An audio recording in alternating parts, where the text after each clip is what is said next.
If you are a college basketball player or you simply love to watch the game, the pinnacle of success is raising the national championship trophy, right? Well, not necessarily. According to my next guest, it's not just about the game or winning and losing, but experience measured in the real world. And by the way, that even goes for the world of investing. Today, we welcome Jay Wright, former head basketball coach of Villanova, for an exclusive conversation about success, team mentality, and preparing for the long game, right here on UBS Trending.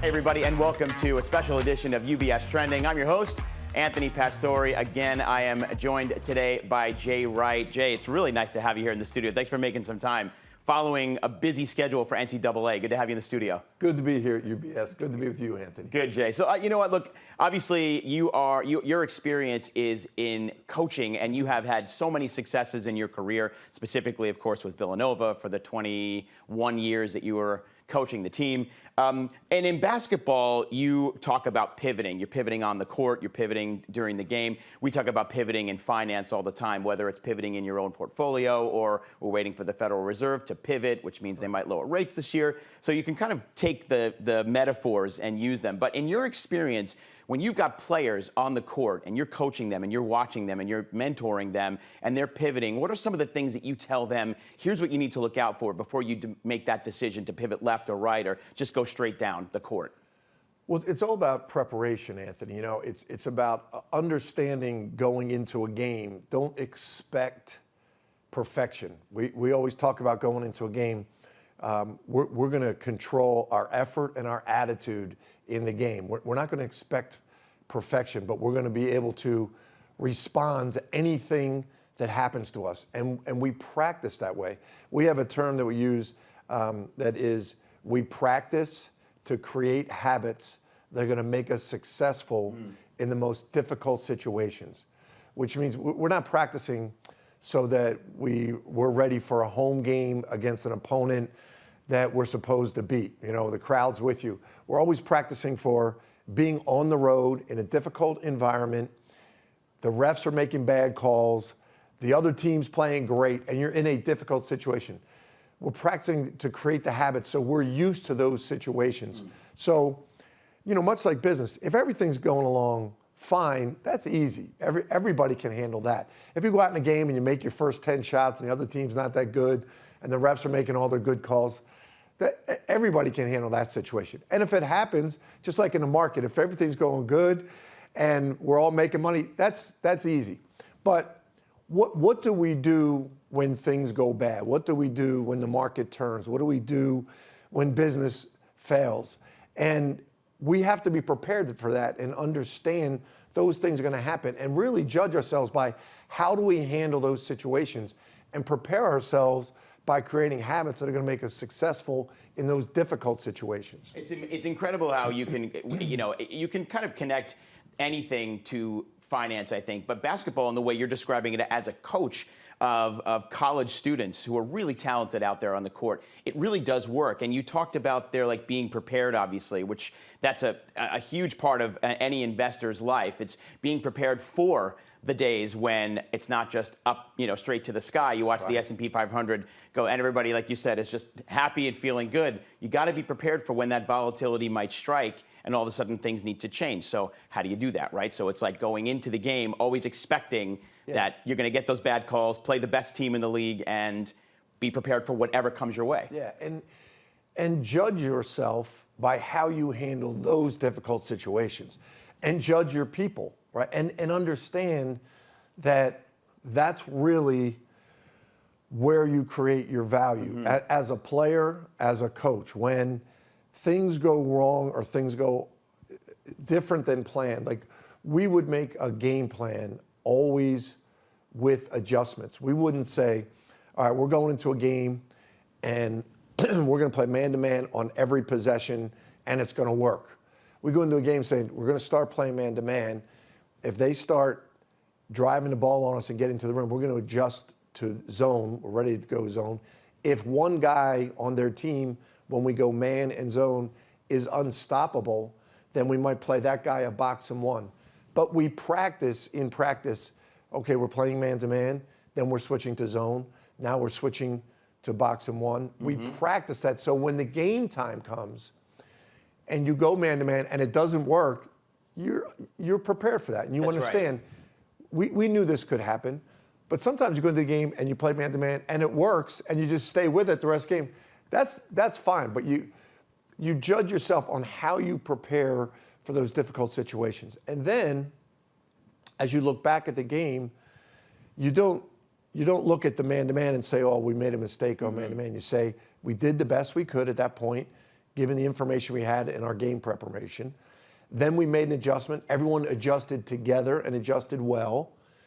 And then we made another adjustment. Maybe that one we didn't adjust so well. We didn't respond to that change. We got to go back and practice that better and be more prepared for that situation. And the exciting part of the game, and maybe the scary part as a coach of a winning team or a team that you want to win championships, is that on one day that play could work, and the next day you've got a team who's got a very different strategy, and there you are. You have to analyze what's going on out there and then adjust on the fly. I'm imagining that's what you have to do as a coach, and you've got a lot of people around you who are trying to get you to kind of look at the different parts of the game and say, hey, Coach Wright, this is, and then you go, okay, this is what we're going to do. So you have to learn how to kind of plan not only for the game, but also in a way for the long game, because then you have to look at all the competition that might be coming your way. So you talk about the long game as a part of your strategy as well. We talk about the long game in investing. We want our investors to think about the long term, especially given time horizons. If you're somebody who's retiring in 2 years, the long game isn't really your friend. But if you're somebody in your 30s, early 40s, and you've got time left in your work life,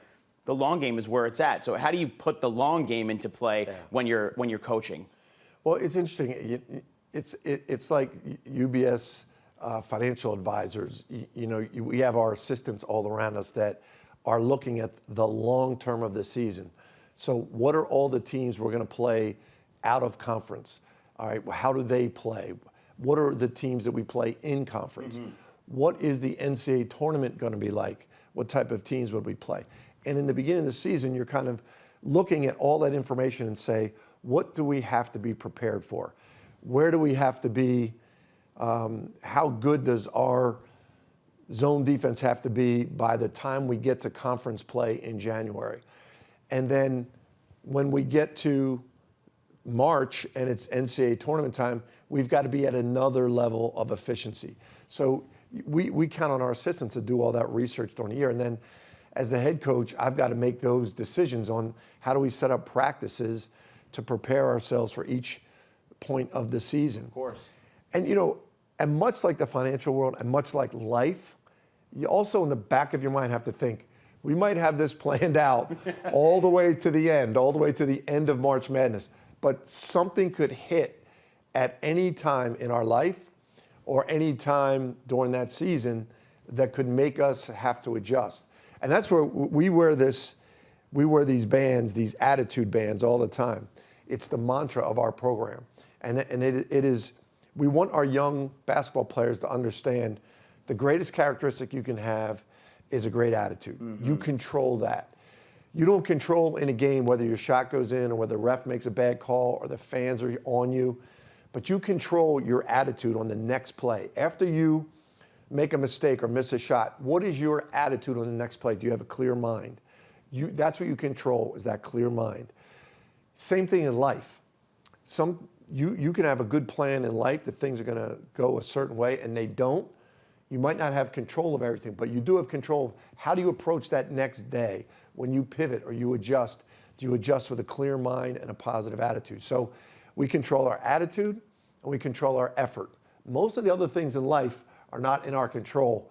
But if every day we can have a positive attitude and understand we control that and give our best effort, we'll live with our destiny. I love that, Jay. I mean, it's by the way, that's translatable to every single person, that's listening or watching our show here today. Is if you go in with a good attitude, it can change your whole experience. And I was going to take it back for a second to, you talk about unexpected occurrences. We all had that back in 2020 when all of a sudden this global pandemic hits. Everyone had to pivot, right?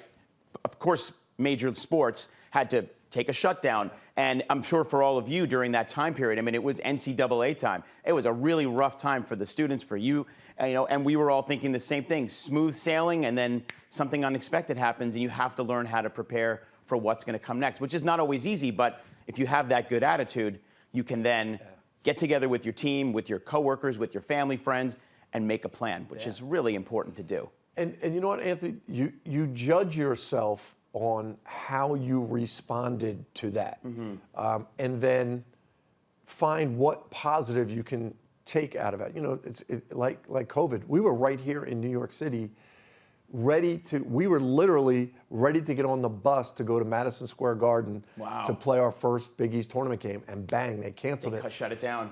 And we thought, all right, we'll go back to Philly, and then we'll go to the NCAA tournament. We got back to Philly. By the time we got back there, they said NCAA tournament's canceled. Yeah.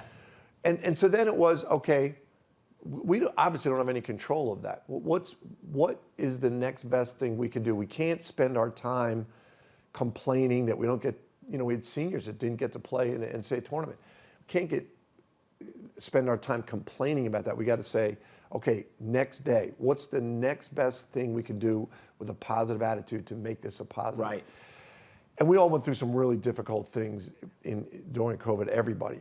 But you look at the positives that came out of it, like, you know, our Zoom meetings and our communication with our team has grown incredibly. Our ability to really communicate with our players even more so, and their families with Zoom, that became a positive. Recruiting. That's right. Off of Zooms and meetings with families improved. So it was a tough time, but we look at what are the positives that came out of that, and how did we respond to it? And that's all about having that positive attitude. And by the way, Jay, I have to say Villanova, their best investment was certainly investing in you. I mean, look at you got 6 Big East Conference championships, 16 NCAA appearances, and 21 seasons as head coach. Something to be said for the success that you had, and it comes from your attitude and what you bring. It translates to the team. They look up to you, and they emulate the way you are with them. So that's pretty special. Jay, thanks for coming in. I wish we had more time. It's never enough time, but good to see you. Thanks for joining us. Great to be with you. And thanks for your great advice, and hopefully the people that are watching today, it'll translate into their everyday lives as well. Good to see you, Jay. Thank you. Great. Coach Jay Wright, it was so nice to have him here. And for more information on anything going on at UBS, you can visit our website. It's our Insights website at ubs.com/views. Plus, we've got a lot of content on social media, particularly our newly relaunched UBS Trending Instagram channel. Amazing content. Plus, we're going to have some additional content that you didn't see here with Coach Wright on that channel in the coming days, so make sure to check our Reels page for that. And as always, if you have any questions about your own portfolio, make sure to speak with your coach, your financial advisor. It's a good way to put those two together, right? Until next time, I'm Anthony Pastore. Have a great rest of your day, everybody. Remember to keep your eyes on what's trending. Thanks. We'll see you soon.